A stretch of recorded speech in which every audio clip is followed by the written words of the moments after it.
베드로가 입을 열어 말하되 내가 참으로 하나님은 사람의 외모를 보지 아니하시고 각 나라 중 하나님을 경외하며 의를 행하는 사람은 다 받으시는 줄 깨달았도다. 만유의 주 되신 예수 그리스도로 말미암아 화평의 복음을 전하사 이스라엘 자손들에게 보내신 말씀, 곧 요한이 그 세례를 판포한 후에 갈릴리에서 시작하여 온 유대에 두루 전파된 그것을 너희도 알거니와, 하나님이 나사렛 예수에게 성령과 능력을 기름 붓듯 하셨음에 그가 두루 다니시며 선한 일을 행하시고 마귀에게 눌린 모든 사람을 고치셨으니 이는 하나님이 함께 하셨습니다. 우리는 유대인의 땅과 예루살렘에서 그가 행하신 모든 일의 증인이라. 그를 그들이 나무에 달아 죽였으나 하나님이 사흘 만에 다시 살리사 나타내시되 모든 백성에게 하신 것이 아니요 오직 미리 택하신 증인 곧 죽은 자 가운데서 부활하신 후 그를 모시고 음식을 먹은 우리에게 하신 것이라.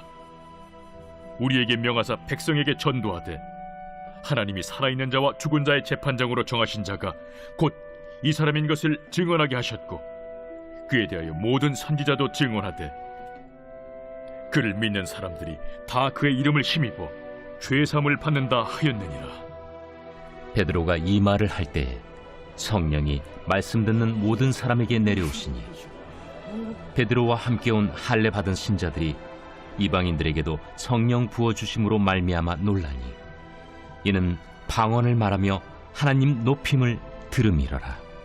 이에 베드로가 이르되 이 사람들이 우리와 같이 성령을 받았으니 누가 능히 물로 세례 베품을 금하리요 예수 그리스도의 이름으로 세례를 베풀라.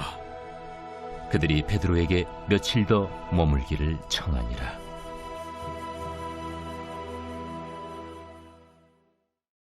할렐루야! 행복한 아침 묵상으로 행복을 드리는 김혜미 전도사입니다. 오늘 우리에게 주시는 하나님의 말씀이 우리 안에 깨달아지는 은혜가 있기를 소망합니다.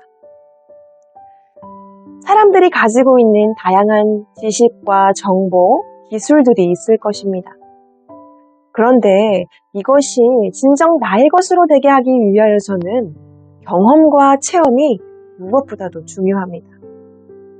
그렇다더라 했던 것들이 우리 안에 직접적으로 와닿을 수 있도록 경험과 체험, 즉 깨달음이 있을 때 그것을 우리 안에 흡수시킬 수 있게 하기 위한 중요한 수단이 된다는 것이죠. 그 깨달음, 진정한 깨달음이 우리 안에 있을 때 우리 마음의 생각과 가치관들을 변화시켜줄 수 있는 아주 중요한 것이 될 수 있다는 것입니다. 오늘 본문에서도 진리를 바로 깨달은 한 사람이 등장하는데요. 그 사람은 바로 베드로입니다. 베드로가 고넬료와 만남을 가지고 하나님의 진리된 말씀을 바로 깨달아 말하고 있습니다. 오늘 그가 깨달은 말씀에 대하여서 하나님께서 우리에게 어떠한 교훈을 주고자 하시는지에 대해서 알아보고자 합니다. 오늘 베드로가 고넬료를 만나서 새롭게 깨닫게 된 것은 무엇이었을까요? 본문 말씀 34절, 35절 말씀을 다시 보면 베드로가 입을 열어 말하되 내가 참으로 하나님은 사람의 외모를 보지 아니하시고 각 나라 중 하나님을 경외하며 의를 행하는 사람은 다 받으시는 줄 깨달았도다. 그래서 예수님께서 말씀하셨던 땅끝까지 이르러 내 증인이 되리라 라고 하셨던 말씀에 각 지역에 흩어져 있던 유대인들에게만 복음을 전해왔던 것이죠. 그런데 베드로는 그가 경험하였던 아주 놀라운 사건들, 하늘에서 내려온 보자기의 동물들을 보고 하나님께서 깨끗하게 하신 것들을 속되게 하지 말라라고 하였던 이 사건과 고넬료를 만나게 된 이 사건들을 통하여서 그가 아주 중요한 진리를 깨닫게 된 것입니다. 그것은 바로 하나님은 참으로 외모를 보지 않으시고 어떠한 언어를 사용하든 어떠한 신분, 어떠한 민족, 이것들이 중요한 것이 아니라 오직 하나님을 향한 태도와 오직 믿음이 중요하다는 것을 깨닫게 된 것입니다. 이제 베드로는 한 민족주의적 시각에서 벗어나 하나님의 시각을 가지고 모든 민족을 품을 수 있는 하나님의 선교에 동참할 수 있는 마음을 품게 된 것입니다. 베드로는 고넬료 가족에게 예수님을 소개하면서 모든 만유의 주 되신 예수 그리스도라고 말합니다. 하나님은 한 나라와 한 민족의 하나님이 아니라 이 하늘과 이 땅에 존재하는 모든 것들의 주인이라는 것입니다. 베드로는 고넬료 가족들에게 예수님의 복음을 전하면서 예수 그리스도가 우리를 위해 죽으시고 부활하셔서 그를 믿는 자들에게는 죄사함과 구원을 얻을 수 있다는 것을 말하고 있습니다. 본문 말씀 42절, 43절 말씀을 읽겠습니다. 우리에게 명하사 백성에게 전도하되 하나님이 살아있는 자와 죽은 자의 재판장으로 정하신 자가 곧 이 사람인 것을 증언하게 하셨고 그에 대하여 모든 선지자도 증언하되 그를 믿는 사람들이 다 그의 이름을 힘입어 죄사함을 받는다 하였느니라. 아멘. 누구든지 예수 그리스도의 이름을 믿는 자들은 죄사함을 얻고 구원을 얻을 수 있는 것입니다. 누구든지 주님을 믿는 자들은 그 누구도 차별 없이 하나님의 민족, 하나님의 백성들이 될 수 있다는 것이죠. 모든 민족과 열방을 구원하시길 원하시는 하나님의 뜻, 하나님께 먼저 선택받은 우리들이 그들의 구원에 있어 복음을 증거해야 한다는 사실을 베드로는 깨닫고 참으로 내가 깨달았도다 라고 고백하고 있는 것입니다. 참으로 내가 깨달았도다.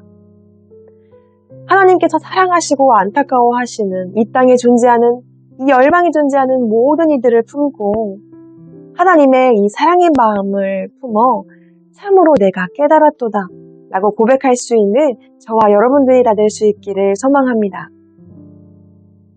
베드로는 고넬료 가족들에게 예수님께서 이 땅에서 하신 복음 사역과 십자가에서 죽으시고 다시 사신, 그리고 예수 그리스도의 도를 믿는 자들에게는 영원한 생명과 구원이 있을 것이다 라는 이야기를 하고 있을 때 그들에게 아주 놀라운 일들이 일어납니다. 본문 말씀 44절에서 46절 말씀을 다 같이 읽도록 하겠습니다.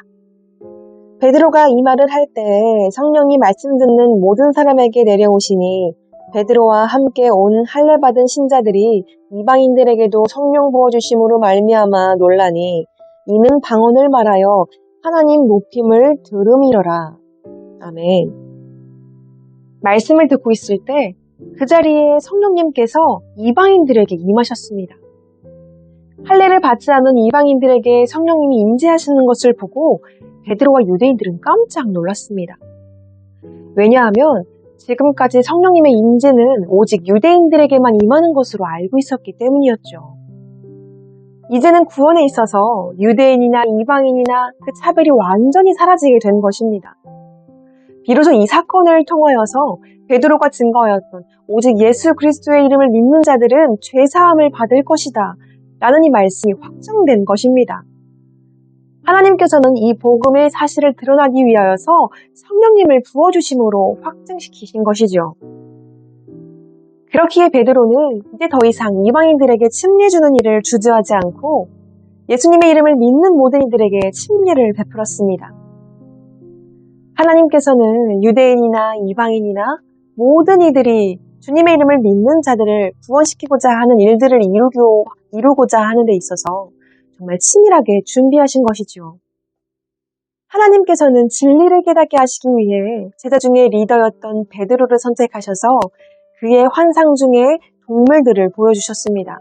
그리고 이방인 고넬료를 선택하셔서 그의 환상 가운데 하나님의 음성을 듣게 하시고 베드로, 고넬료가 서로 만나게 하셨습니다. 그들의 대화 가운데 성령님이 역사하셨고 이젠 더 이상 이방인들도 성령님이 역사하시고 구원을 받을 수 있다는 사실을 알게 하신 것입니다. 하나님께서는 모든 민족을 구원하게 하시길 원하십니다. 이렇게 말씀하셨죠. 그러므로 너희는 가서 모든 민족으로 제자를 삼고 아버지와 아들과 성령의 이름으로 침례를 베풀게 하라 라고 말씀하셨습니다.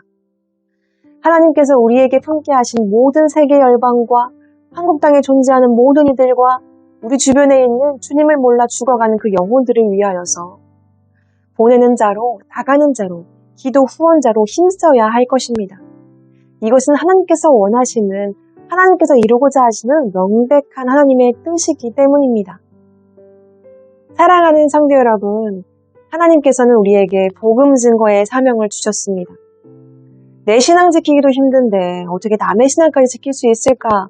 라고 생각하는 분들도 있으시겠지만 우리 안에 이런 깨달음을 가지고 하나님 앞에 기도함으로 나아갈 때 우리 안에 부어주시는 담대함과 성령님의 역사하심 가운데 우리가 예상치 못한, 이해 못할 아주 놀라운 일들이 우리의 삶 가운데 이루어지게 될 줄 믿습니다. 오늘 하루 이 복음 전함의 사명이 우리 안에 더욱더 짙어질 수 있기를 소망합니다.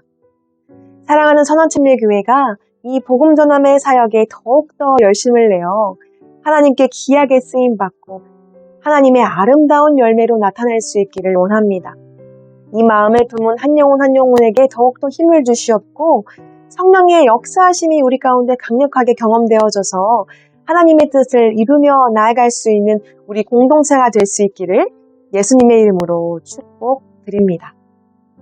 다 함께 기도하겠습니다. 하나님, 우리에게 주시는 말씀을 통하여서 우리가 이 땅에서 해야 할 것들을 다시금 깨닫게 하신 주님께 감사합니다. 하나님의 구원은 유대인이나 이방인에게나 그 누구에게나 차별 없이 주님의 이름을 믿는 자들에게 동일하게 주어지는 조건인 줄 믿습니다. 하나님을 모르는 이들에게 하나님의 구원이 얻어질 수 있도록 하나님의 명백한 뜻을 이루실 수 있도록 하나님께 먼저 선택받은 우리가 먼저 깨어 그들을 위해 기도하고 중보할 수 있도록 도와주시옵소서. 성령님의 도우심 가운데 담대함을 입어 우리가 그 일을 해낼 수 있을 줄 믿습니다. 오늘도 주님께서 주실 그 은혜를 사모하며 사랑하는 예수님의 이름으로 기도합니다. 아멘.